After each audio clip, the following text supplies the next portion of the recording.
I'm James from the Industry Engagement Team in TAFEP.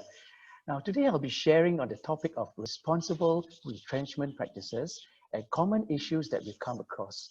Now, we have a couple of good case examples to better illustrate some of the good practices and some of the bad practices. Unfortunately, we do have bad practices. Right. Now, over the past few months, we have received a lot of feedback from employees who were retrenched during this COVID period, especially on how the retrenchment exercise was managed and executed. Now, as we speak to employers who are struggling to survive, now we also realize the impact of COVID on businesses and how this pandemic will have a lasting effect on many companies, even after a year or so.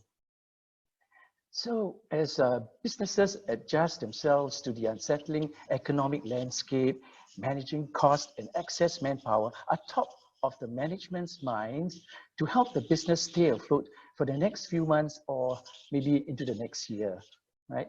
So we'd like to urge employers to take a longer term view and consider government support and other cost saving measures first, before you start to cut staff, reduce staff as a quick and short-term solution.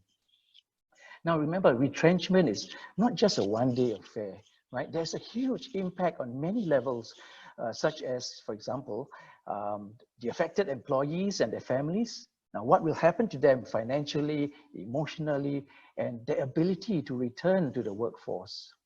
And then there's also the morale of your existing employees, right? And ultimately, how the company can fully recover from this crisis and thrive in the new normal. Now, there are many considerations before and after a retrenchment. For example, how do you balance between cost-saving measures and retrenchment? How do you find competent people when the upturn returns? When do you start reskilling to avoid the next round of retrenchments? And how do you look after employee well-being during and especially after a retrenchment? So there's a lot more to be mindful of. And at the end of the day, our question to you is, ask yourself, right? If retrenchment is indeed the last resort, how can we manage it responsibly and allow employees to leave with dignity, right? Leave with dignity, remember that. Now, in our engagement with employers and employees on retrenchment exercises, we found out a lot that actually communication is always the biggest cause of complaints other than retrenchment benefits, right? We noted that most employees are aware of the business situation in the company. They do understand why the company had to make this decision to retrench. However, what they expect the company to take a more compassionate and sensitive approach in this retrenchment exercise. Right? Once again, we're talking about compassionate and sensitive approach.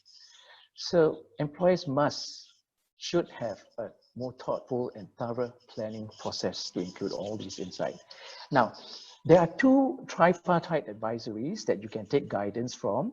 The main one, the first one, is the Tripartite Advisory on Managing Excess Manpower and Responsible Retrenchment. Okay, it's TAMEM, so we'll just call it TAMEM, right? TAMEM for short. Now, the other one is a Tripartite Advisory on Retrenchment Benefits, which was released on 20th of May this year, with reference to business difficulties due to COVID-19. For simplicity, we'll just call this the COVID-19 RB Advisory. Okay. So for some of you, you may not be too familiar with the TAMEM, so I'll just go through this TAMEM and pick up the main points in the next 2 slides. So before thinking about retrenchment, companies are advised to look at alternatives to keep your employees, such as like adopting cost-saving measures. Now, TAMEM at Annex A, it has a comprehensive list of cost-saving measures, and here are the common ones. First, we have like training, upgrading the employees' skills and employability. And then we have redeployment, shorter work week, wage adjustments, and no pay leave.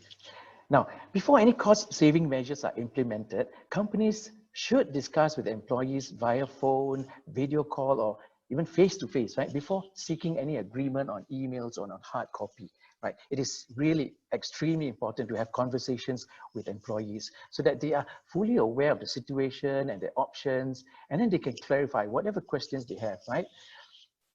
Now, again, just remember, companies must notify MOM if the cost-saving measures have impact on 25% or more of the employee's salary. Now, how to retrench responsibly? This is for non-unionized companies. Now, if retrenchment is the necessary course of action, now companies can consider 6 aspects of a responsible retrenchment. Now, first, the selection must be done fairly and objectively, without discrimination. Now, also we want to encourage companies to take a long-term view of manpower needs, including the need to maintain a strong Singapore core of workers. Secondly, now communicate with the affected employees as early as possible before there's public notice of the retrenchment, and with as much details as possible. Communication, you must do it sensitively, and employees should be treated with empathy.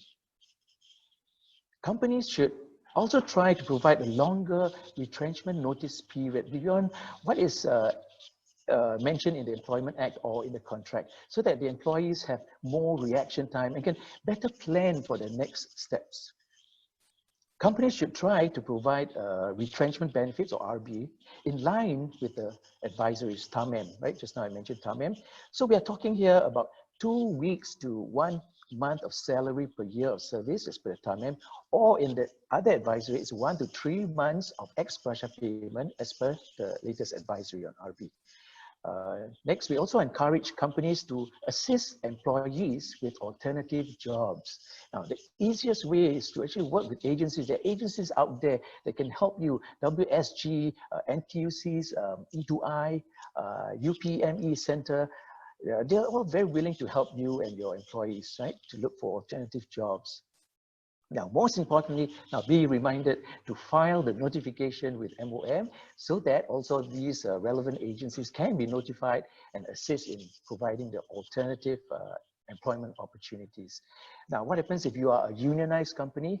You just need to consult your union as early as possible, seek advice on the retrenchment quantum, selection of employees, and employment facilitation.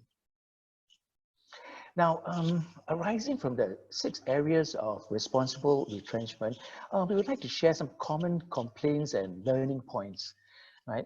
First of all, we cannot emphasize enough that retrenchment notification to MOM has to be early so that we can give timely employment assistance to the affected employees, right? Now, do remember, if there's late or non-notification, there could be administrative penalties from MOM. So you really want to avoid that, right? So when do you notify MOM? Right, within 5 working days after affected employees are notified, right? 5 working days. But this is applicable to companies with at least 10 employees and where there are 5 affected employees notified within any 6-month period. So don't forget, notify MOM. Right, we've also come across cases where the employer was not able to explain clearly to retrenched employees as to why they were selected. Now, likely this was because the selection criteria was not objective. Now, the issue with this is that aggrieved employees may complain to MOM or TAFEP for being targeted unfairly in the retrenchment exercise. So our advice to all employers is to ensure that there is an objective selection criteria and there is clear communication to all staff on this. Right. This is similar to another issue on performance appraisal. We go on to the next slide to be clearer. Right. So some companies, they do have performance as one of the criteria. And the problem arises is when they actually do not have a robust performance appraisal system in place. Now, as you all know, everyone wants to be a nice guy, right? So the supervisor grades everyone is okay, can do, satisfactory performance. So what happens? The employees really do not receive a true constructive feedback on how they are doing in their work and where they need to improve on. So as a result, when they are retrenched, the employees direct their focus on other possible reasons for their retrenchment, such as discrimination or bias towards them based on their age, race, or gender, right? So the learning point here is that all companies, you really need to have a proper performance management system and to provide regular feedback to employees. Now, even so, with or without retrenchment, this system should already be in place, right? Everyone knows that, right? All employees need to be informed regularly, constantly of how they are doing in their work and where are the areas they need to improve on. Now, another complaint from employees is that they receive the news of their retrenchment at late notice and they are caught off guard. Now, leaving them in shock, as they're asked to pack their belongings and go, exit through that door, that's it. Now, we really want to encourage companies to communicate as early as possible, right? Even before the issuance of the letter, the retrenchment letter, and to adopt a longer retrenchment notice period. Now, preferably also on the employee's last day. Now, ensure that all the salaries and retrenchment benefits are paid to them. Now, communications to employees. On communications, one typical complaint is the phrasing of the retrenchment letter. Now, some companies word it as a letter of termination. Now, this word termination hints on poor performance, right? So you get employees who are very upset, that there's this mention of this word termination of employment services, as they're afraid that it's going to impact on them negatively on their next employment search. So our advice to companies is to accurately reflect retrenchment in the letter, right, with well-explained reasons, right? Remember, if the job role has become redundant, it is a retrenchment, right? Call it a retrenchment in the letter. It is a retrenchment, right? So this avoids unnecessary grievance from the employee. Now, lack of employment assistance. When we speak to employees, we realize that many times companies do not seem to be providing them with alternative employment assistance, right? They're just given the letter and that's it, out the door. But please do contact WSG and E2I to help connect these agencies with your employees. Your employees would really appreciate that, seriously. Now, these agencies are very willing to provide support in job coaching, counseling, and placement, etc. Right. So also it would be very helpful if the HR could prepare all the relevant documents such as testimonials to support them in their search for their next job, instead of waiting for the employees to come back to the company, make a phone call to the company and come back another day to request for them. So give them all this, right? When you're retrenching employees on the last day, make sure everything is prepared for them. Right, another issue is on retrenchment benefits, where some companies do not provide due to reasons such as financial difficulties. Now, well, some companies do pay RB. They do not ensure that there's parity across different batches of employees or different branches or outlets. And this is an issue with employees. We've seen companies giving different amounts of RB for different batches, right? And it's going to lead to a lot of issues with your employees, right? So our advice is for companies to be consistent with your RB quantum and be aligned with the advisories I mentioned, the TAMEM or the COVID-19 RB advisory. So if you are not able to provide RB according to TAMEM, please do explain to the employees and seek their understanding, right? Just go a little bit small, a little bit more, and then just explain to them. They would understand, I'm sure.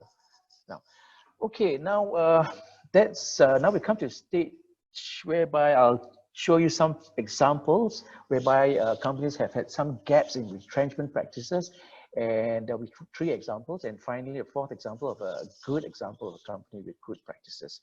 Now, first case is a company in the financial industry. Now, the retrenched employee was a group audit partner who served the company for about 12 years and was retrenched as the company was going through its restructuring and consolidation.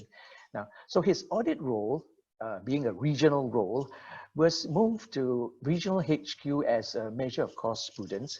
Now, the company offered him a transfer to the regional HQ, but he was not able to accept it. Now, in his feedback to TAFEP, he said that the company could have done more to find him other roles instead of just retrenching him. But actually, unknown to him, the company was actually doing something. You know, they were actually trying their best to redeploy him, but he didn't know that.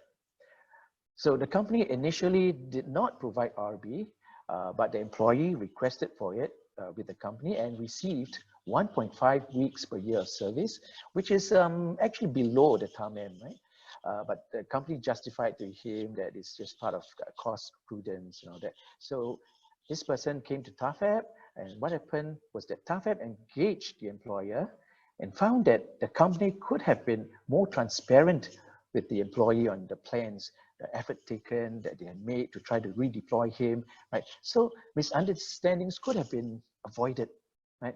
Now, we advised the company that the comms could have been done better with more empathy. Now, instead of just treating it as a procedural exercise, right? Empathy is the word. Now, company cited cost prudence as a reason for retrenchment and why it was not able to pay RB as per the TAMEM. But however, when our officer reviewed the company's financial situation, now it was found that the company actually could afford to pay as per TAMEM 2 weeks of per years of service. Right, so as a result, TAFEP advised the company to follow TAMEM closely and pay the shortfall in the RB. And so the final amount was increased from 1.5 weeks to 2 weeks per year of service. Now, company also acknowledged that the feedback on communications and assured that they would improve on this area. So this case reminds us that we really need to be mindful that there has to be transparency and communications as we plan for the retrenchment exercise. Now, I have a second example here of a company in the retail industry. Well, I'd like to play a little game here, invite you to guess if this is a termination or a retrenchment case, right? Make a guess. Right? Now, this assistant store manager worked in the company for 10 years and was terminated with a salary in lieu of notice because his job scope had been expanded, and the company deemed that he was incompetent and unsuitable for this new expanded job scope. Now, the expanded job scope included, sales management and supervision of the managers, but they deemed that he was not suitable. Now, this employee requested to try out this new expanded role, but unfortunately, he was rejected. Now, he was also not given the opportunity to be trained for this new role. Now, instead, the role was actually given to another colleague who was deemed to be more competent than him. Now, the original job scope had changed. The employee was not able to continue with the same position. Now, hence, is this a termination? No, it was a retrenchment instead of termination, right? So the company could have also looked into other areas to fit him in instead of just letting him go. Now, the company could have provided training to help the employee pick up skills and build new capabilities for the new job. They could have planned and offered guidance and assurance to help the employee to welcome the changes and transit into the new role. Alternatively, the company could have also redeployed this employee to other suitable positions, right? So as we assess this to be a retrenchment, we asked the company then to provide retrenchment benefits as per the TAMEM and to help the employee with employment assistance. Now, the company already had financial constraints and they could only offer 1 week. This is much lower than TAMEM, but ultimately the employee accepted it. Company also retracted their letter of termination and reissued another letter stating clearly the reasons for the retrenchment. Company also followed up with employment assistance, encouraged the employee to apply for other jobs within the group. The employee was also given contacts of job placement agencies and issued with an employment reference letter. Now, this example helps to explain the difference between termination and retrenchment, and if retrenchment could have been avoided in the first place. Now, the third case is a company in the retail business. Now, the company had conducted a retrenchment at two major locations. Many of the affected employees were long-serving staff that had worked for like 10, 20, 30 years. Unfortunately, many aspects of the retrenchment exercise was not managed properly. Now, for instance, the company did not send in notification of the retrenchment to MOM on time, and hence there was no employment assistance provided. Now, also, the company paid an RB quantum that was below TAMEM, and there was a disparity between two different groups of employees. They had different payouts, different amounts of payouts. The company lacked proper communication, and the affected employees were notified on the spot that they had been retrenched, had very little time to react, and many had to just pack their belongings and leave immediately, right? So the fact that the employees were taken by surprise on the news of retrenchment meant that they really had no idea that the business challenges were there, or the company's intention to retrench. So it seems like this company really did not show empathy during the retrenchment. And this was made even worse because, you know why, some employees were even escorted by security guards when leaving the company. You know, can you imagine a security guard escorting you out to the main doors?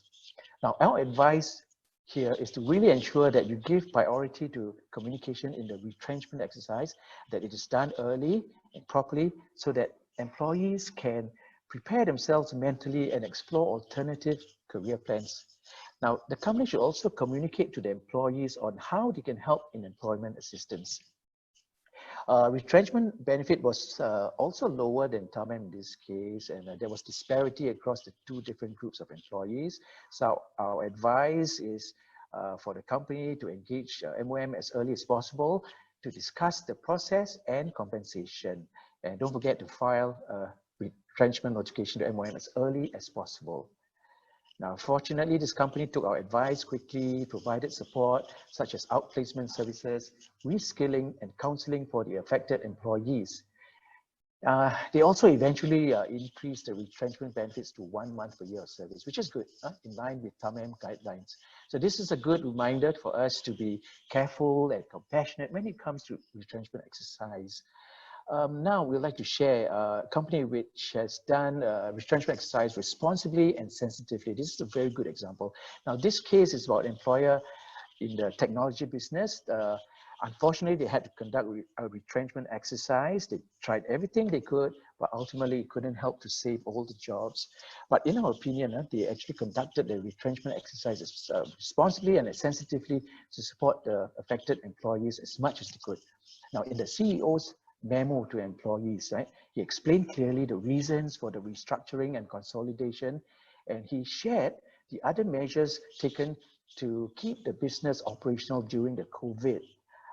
He acknowledged the impact of this announcement on their lives, and he even apologized to the staff. Now, in addition, the company went beyond TAMEM in terms of compensation and the employment assistance. As a result, the employees were really appreciative of the retrenchment package and transition support provided. Now, let's take a quick look at what the company has provided. For retrenchment benefit, the company provided 2 weeks per every 6 months of service. Now, this comes out to 1 month per year of service. Employees with at least 6 months will get this compensation. And then there was also the ex gratia of 1.5 months provided. Right. And the employees were able to continue with their medical insurance coverage till the end of the year, and expecting parents were able to encash their maternity and paternity leave. Employment assistance also applicable for an additional 3 months after the last date of employment, and employees get to keep their laptops to help them in the job search or preparation of resume. So this company put in a lot of effort in employment facilitation also. Employees can opt in the company's internal directory and transition buddy system. That helpful links there, videos and interview preparation. Now, the company also had an internal acquisition team that supports employees' job search. They provided one-on-one coaching sessions also. And then employees could even upgrade their knowledge and skills through the LinkedIn platform. Now, this is really how good company, good retrenchment exercise is supposed to be conducted responsibly and sensitively. So companies definitely can put in some effort and treat employees with dignity, support, and respect. Now I come to the end of my presentation. I thank you for your attention, and now